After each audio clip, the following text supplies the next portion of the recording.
Question है आपका, रिक्त स्थान पर कौन सा पद आएगा, ये आपको फाइंड आउट करना है। इसके लिए आपको यहाँ पर एक लेटर सीरीज गिवन है, Y B W D U F S H Q J O L A, और उसके आगे खाली स्थान है। यहाँ पर कौन सा लेटर आएगा, दिए गए 4 लेटर में से आपको फाइंड आउट करना है। तो सबसे पहले हम देखते हैं वाई बी डब्ल्यू डी से आपका यू एफ एस एच कैसे आया। तो वाई आपका कितने नंबर पे आता है, 25 नंबर पे आता है। बी आपका 2 नंबर पे आता है। डब्ल्यू आपका 23 नंबर पे आता है। और डी आपका 4 नंबर पर आता है। इसी प्रकार यू आपका कितने नंबर पे आता है, 21 नंबर पे आता है। तो 25 से हम 21 पर जाएंगे, मतलब 4 लेटर हमें पीछे जाएंगे। इसी प्रकार बी से आप एफ पर जाएंगे, तो एफ आपका 7 नंबर पे आता है, मतलब 2 से 7 पर जाएंगे, तो 4 लेटर आगे जाएंगे। इसी प्रकार डब्ल्यू से आप एस पर जाएंगे, तो एस आपका 19 नंबर पे आता है, तो 23 से हम 19 पर जाएंगे, तो -4 लेटर पीछे जाएंगे। इसी प्रकार डी से आप एच पर जाएंगे, तो एच आपका 8 नंबर पे आता है, तो 4 से हम 8 पर गए, मतलब 4 लेटर आगे गए। तो यहाँ पर आपका एक फॉर्मेट बन गया, -4 +4 -4 +4। ये वाला फॉर्मेट यहाँ पर फॉलो हो रहा है। तो क्यू जे ओ एल, तो क्यू आपका कितने नंबर पे आता है, तो क्यू आर एस टी, तो क्यू आपका 17 नंबर पे आता है। तो क्यू को हमें 17 नंबर पे लिख देंगे। जे आपका कितने नंबर पे आता है, ये आपका 10 नंबर पे आता है। ओ आपका 15 नंबर पे आता है। और एल आपका 12 नंबर पर आता है। तो सबसे पहले हमें 4 लेटर पीछे जाना है। तो 17 में से हम 4 घटाएंगे, तो कहाँ पहुँच जाएंगे, 13 पर पहुँच जाएंगे। और 13 पर क्या आता है, 13 पर आपका एम आता है। इसी प्रकार जे आपका 10 पे आता है। 10 में से हमें कितने लेटर जोड़ेंगे, 4 लेटर जोड़ेंगे, तो 14 पर पहुंच जाएंगे। और 14 पर क्या आता है, 14 पर आपका एन आता है। इसी प्रकार ओ आपका 15 पर आता है। 15 से आपको 4 लेटर पीछे जाना है, मतलब 11 नंबर पर जाना है। और 11 नंबर पे क्या आता है, की आता है। इसी प्रकार एल आपका 12 नंबर पे आता है। 12 नंबर से आपको 4 लेटर आगे जाना है, मतलब 16वें नंबर लेटर पर जाना है। और 16 नंबर पर क्या आता है, पी आता है। तो इस प्रकार से खाली स्थान पर क्या आ जाएगा, एम एन के पी आएगा। एम एन के पी आएगा, जो कि आपको ऑप्शन नंबर 2 में गिवन है।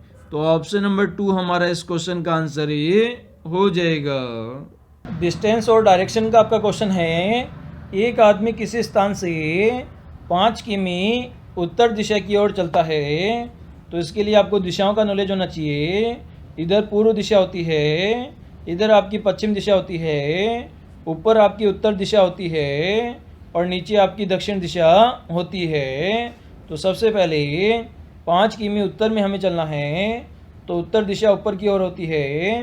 तो 5 किमी हमें उत्तर की ओर चले गए। आगे कहा गया है फिर 90 डिग्री अपने दाईं ओर घूमना है। तो ये जो आपका कोण है वो यहाँ पर आप इस डायरेक्शन में हैं, दाईं ओर आपको 90 डिग्री घूमना है। तो आप किस दिशा में चले गए, आप यहाँ से पूर्व दिशा में चले गए। और आपको कितना चलना है, 5 किलोमीटर आपको चलना है। आगे कहा गया है वह 45 डिग्री अपने दाईं ओर घुमा और 2 किलोमीटर चला। तो ये प्रेजेंट में इसकी ये वाली पोजीशन है, इसका मुँह है इस डायरेक्शन में है, इसे हमें 45 डिग्री दाईं ओर घुमाना है। तो ये हमारा 45 डिग्री हो गया और ये हमारी राइट पोजीशन हो गई। इसमें ये कितना चला, 2 किलोमीटर चला। फिर आगे कहा गया है वह 45 डिग्री अपने बाईं ओर घुमा। तो वर्तमान में पोजीशन ये है, इसे अपने बाईं ओर घुमाना है। तो इसकी ये वाली पोजीशन आ जाएगी, ये आपका एंगल 45 डिग्री हो जाएगा और ये कितना चला, 2 किलोमीटर यहाँ पर चला। अब उसकी दिशा क्या होगी, तो दिशा उसकी यहाँ पर बतानी है। ये यहाँ पर इस वाली पोजीशन से उसने चलना यहाँ पर स्टार्ट किया था। तो यहाँ पर हमने दिशा देखी, तो ये इस डायरेक्शन में जा रहा है, मतलब कौन सी दिशा में जा रहा है, पूर्व दिशा में जा रहा है। 2 किलोमीटर किस दिशा में चला, पूर्व दिशा में चला। तो वर्तमान में इसकी जो पोजीशन है हमारे बिंदु से, स्टार्टिंग बिंदु से, वो किस दिशा में है, आपका पूर्व दिशा में है। तो ऑप्शन नंबर सी यहाँ पर करेक्ट आंसर हमारा हो जाएगा। अब वह किस दिशा में चल रहा है, पूर्व दिशा में वह चल रहा है। अगर स्टार्टिंग पॉइंट से अगर पोजीशन पूछी जाती, तब आपकी जो पोजीशन होती वो कौन सी होती, आपकी यहाँ पर उत्तर पूर्व दिशा होती, जो कि हमें कहीं पर भी ऑप्शन में गिवन नहीं है। तो यहाँ पर पूर्व दिशा को ही हमें करेक्ट आंसर कर लेंगे। क्वेश्चन है, अंग्रेजी शब्दकोश में निम्न में से कौन सा शब्द सबसे पहले आएगा, ये आपको फाइंड आउट करना है। डिनोट, डेंसिटी, डिमांड और डेस्टिनी में से। तो इसके लिए आपको सिंपल सा ABCD XYZ का नॉलेज होना चाहिए कि कौन सा लेटर कौन से नंबर पर आता है। तो यहाँ पर हमें चारों शब्दों को आपस में कंपेयर करके इसे सॉल्व करने की कोशिश करेंगे।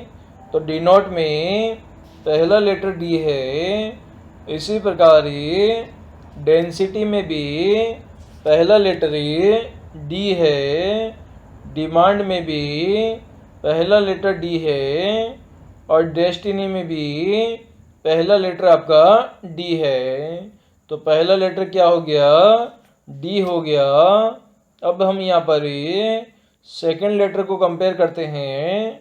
तो डी नॉट में सेकंड लेटर आपका E है, डेंसिटी में सेकंड लेटर E है, डिमांड में सेकंड लेटर E है और डेस्टिनी में सेकंड लेटर E है।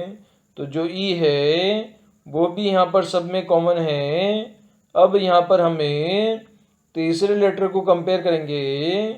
तो डी नॉट में तीसरा लेटर N है, डेस्टिनी में तीसरा लेटर N है, डिमांड में आपका तीसरा लेटर M है और डेस्टिनी में तीसरा लेटर आपका S है।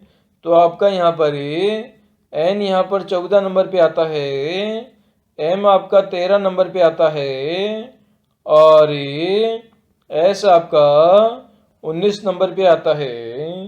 तो सबसे पहले कौन सा लेटर आएगा, यहाँ पर 13 नंबर वाला लेटर सबसे पहले आएगा। तो M यहाँ पर सबसे पहले आएगा। तो यहाँ पर डिनोट, डेंसिटी और डेस्टिनी ये सब बाद में आएंगे और डिमांड आपका सबसे पहले आएगा अंग्रेजी शब्दकोश के अकॉर्डिंग।